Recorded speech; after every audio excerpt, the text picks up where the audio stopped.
Meanwhile, the Nigerian Customs Service has announced a 90-day window for the regularization of import duties on specific categories of vehicles.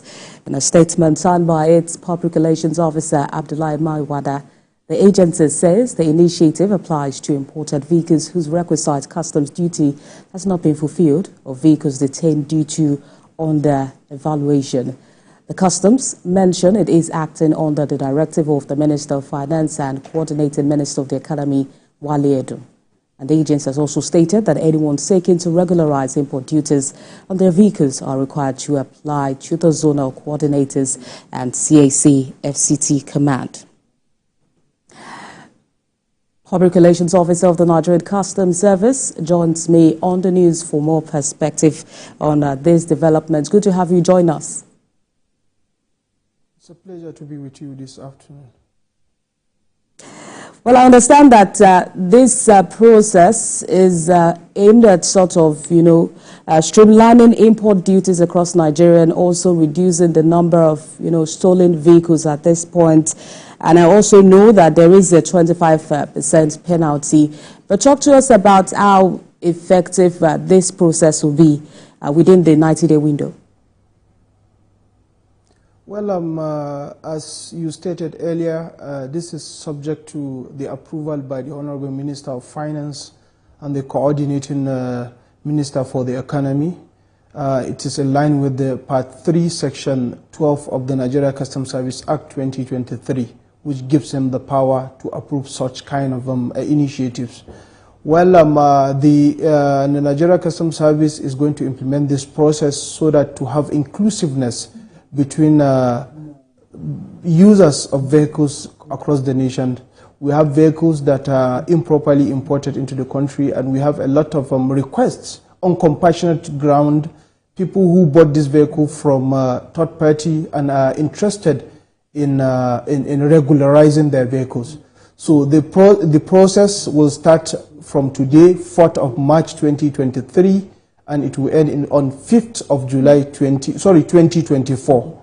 It will end on 5th of July 2024. We employ all members of the public that have vehicles that are underpaid or vehicles that do not have custom duty to come forward to our 4 zonal offices. We have a Zone A, which is in Lagos, in Ikeja. Currently, the zonal office has been relocated to Ikeja.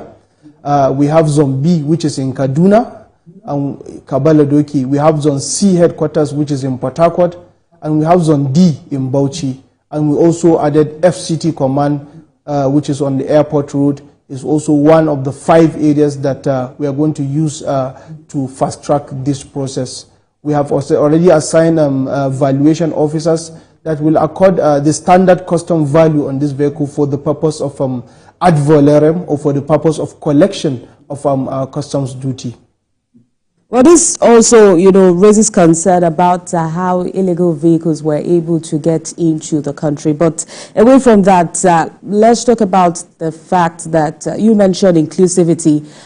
Does this cover vehicles that are being seized or condemned? No, in the statement, we clearly stated that all vehicles that have been seized will be condemned and they will be forfeited to the federal government of Nigeria. They are not part of this process.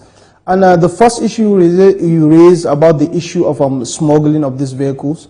Part of our function as an agency of government is suppression of smuggling. And we don't use the terminology throughout the customs, throughout the world of ending smuggling. We cannot end smuggling completely or eradicate smuggling. Our role is to suppress smuggling to the barest minimum. And you can see it from the evidence of vehicles we are intercepting all over the nation. So we cannot intercept everything. And some of these owners of these vehicles are not the actual smugglers. They bought this vehicle without knowing these vehicles are not regularized. So because they have come forward on numerous occasions, please, this is my vehicle. I learned that this vehicle do not have custom duty. I bought it from someone on a car stand. And I felt I want to pay the duty because I don't want to be caught, be distracted while I'm using this vehicle. So this is an effort to make sure that Nigerians who are really willing to be law-abiding, we give them the opportunity to regularize their vehicles. And all vehicles under Chapter 87 of the common external tariff, ECOWAS common external tariff, are included. That is Chapter 87 of the CET. Public Relations Officer of the Nigerian Customs Service, Abdullahi Maiwada. Thank you for joining us on the News at 1. Thank you for the opportunity.